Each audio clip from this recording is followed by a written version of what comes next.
সুলাইমান পয়গম্বর এক জায়গা থেকে আরেক জায়গায় যাবে, তিনি খেয়াল করে দেখলেন তিনি তেনার প্রজাদের খোঁজ খবর নিতেছেন।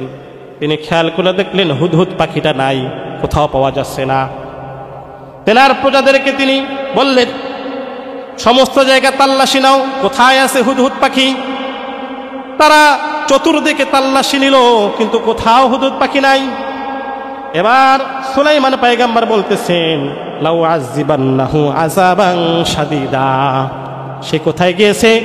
যদি সে উপযুক্ত কোনো প্রমাণ দিতে না পারে তাহলে এই হুদহুদ পাখিকে আমি শাস্তি দেব, তাকে আমি ফাঁসি দেব। অনেকক্ষণ পরে হুদহুদ পাখি রাজদরবারে উপস্থিত হয়েছে। হুদহুদ পাখি এসে নবী সুলাইমানকে বলতেছেন, ও পয়গম্বর,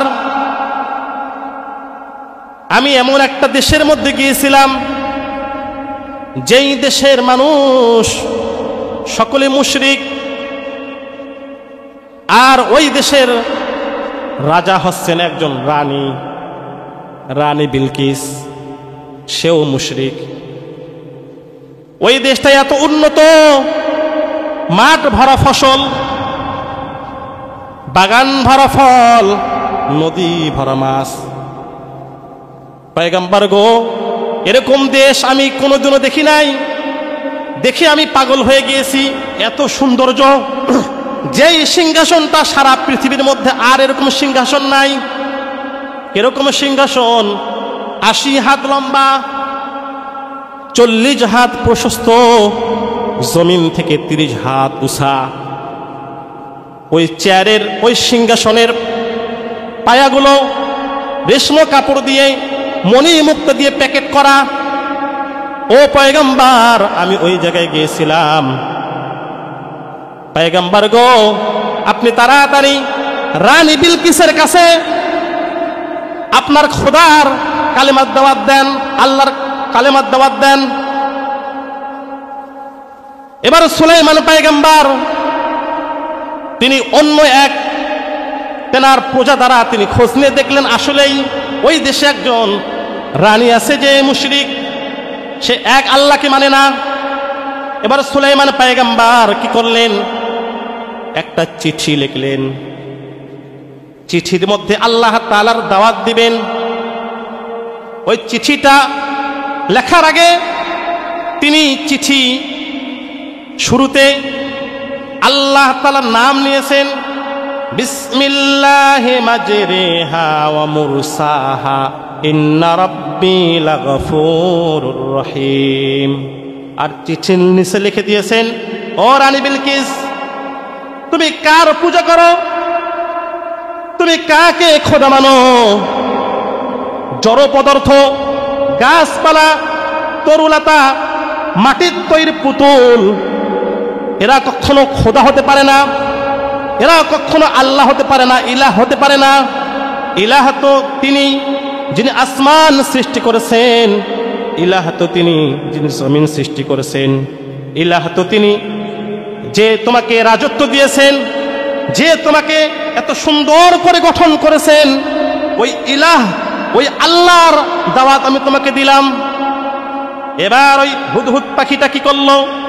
সুলাইমান নবীর ওই চিঠিটা নিয়ে তিনি উড়াল দিল। সুলাইমান নবীর চিঠি নিয়ে তিনি রানী বিলকিসের দেশের মধ্যে চলে গেলেন।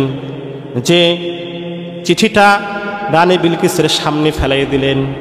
রানী বিলকিস চিঠিটা খুললেন, খুলে দেখতেছেন চিঠির শুরুতে লেখা আছে বিসমিল্লাহির রহমানির রহিম। আর হুদহুদ পাখি বলতেছেন, ও রানী বিলকিস, এই চিঠিটা আমার পয়গম্বর, আমার রাজা, আমার বাদশাহ নবী সুলাইমান তোমাকে পাঠাইছে। এখনো সময় আছে, তুমি তাড়াতাড়ি মুসলমান হও।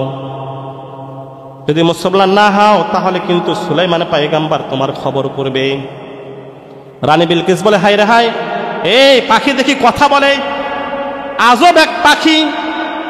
যে পাখির কথা আল্লাহ তাআলা কোরআনে বলেছেন, কি জন্য বলেছেন জানেননি? হুদহুদ পাখিটা আল্লাহর প্রতি ঈমান আনছে। ওই হুদহুদ পাখিটা নবী সুলাইমানের প্রতি ঈমান আনছে, যার কারণে হুদহুদ পাখির কথা আল্লাহ কোরআনে বলছে, বলেন না আল্লাহু আকবার।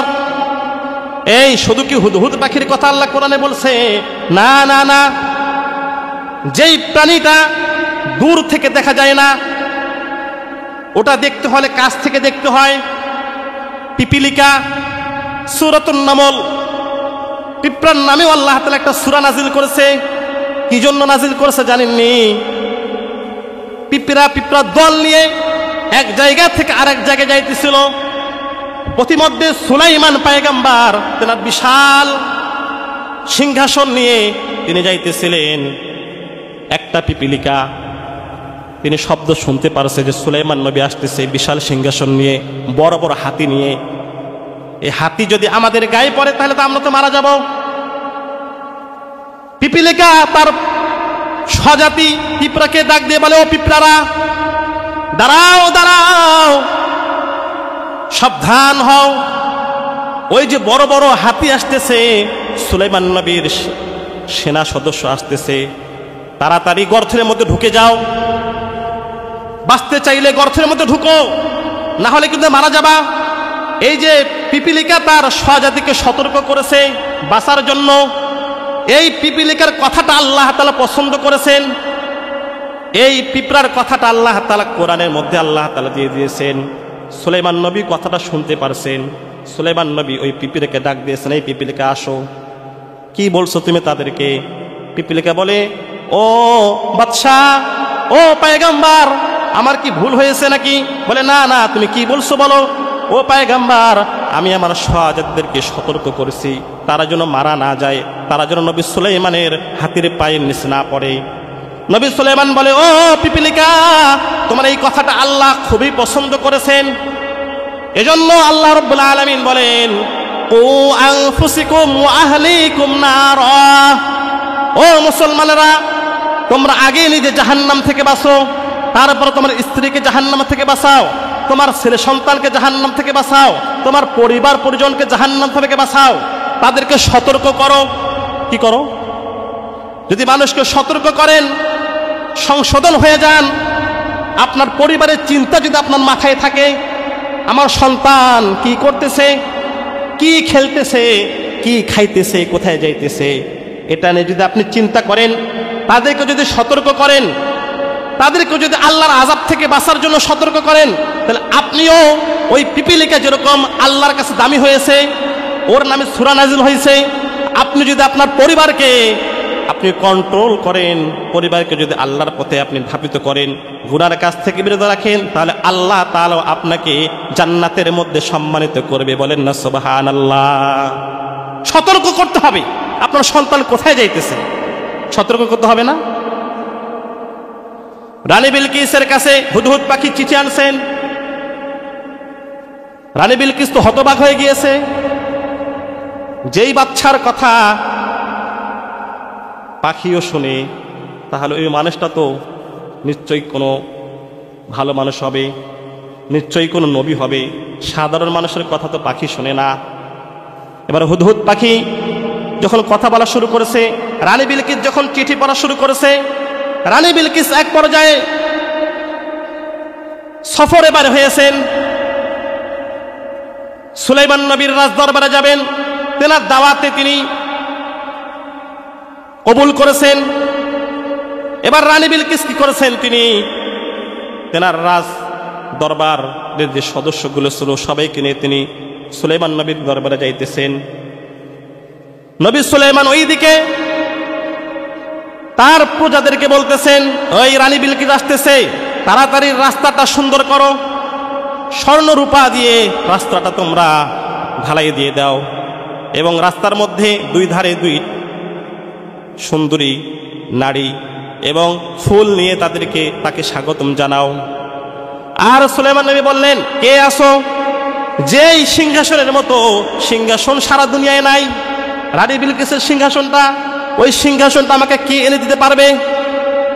একটা জিন বলল, ও পয়গম্বর, আমি পারবো, আমি রানী বিলকিসের সিংহাসনটা আমি এনে দিতে পারবো। সুলাইমান নবী বলে, কতক্ষণ লাগবে? বলে যে আপনি যে বসে আছেন, বসে থেকে উঠা পর্যন্ত যত সময় লাগে, তার আগেই আমি তার সিংহাসনটা আপনার দরবারে নিয়ে আসবো। বলেন না সুবহানাল্লাহ। সুলাইমান নবী বলে, না না না, এই সময়ে কাজ হবে না, আরো অল্প সময় লাগবে। এবার সুলাইমান নবী রাজদরবারে বসেছিলেন একজন মানুষ, মুস্তাহাবুদ দাওয়াত। দেখেন মানুষের দোয়া আল্লাহ তাআলা কত দ্রুত কবুল করে। মানুষ জিনকেও হার মানায়, মানুষ ফেরেশতাকেও হার মানায়। যদি মানুষটা হয় মানুষ, মানুষের তো মানুষ যদি আল্লাহ তাআলার ইবাদত করে। ওই মানুষ বলতেছে, ও সুলাইমান পয়গম্বর, আমি পারবো কত সময়ের মধ্যে? লোক বলতেছেন, ও সুলাইমান পয়গম্বর, আপনি যে চোখটা বন্ধ করেছেন, চোখের পর্দা খোলার আগেই আমি ওই সিংহাসনটা আপনার দরবারে নিয়ে আসবো। সুবহানাল্লাহ বলেন।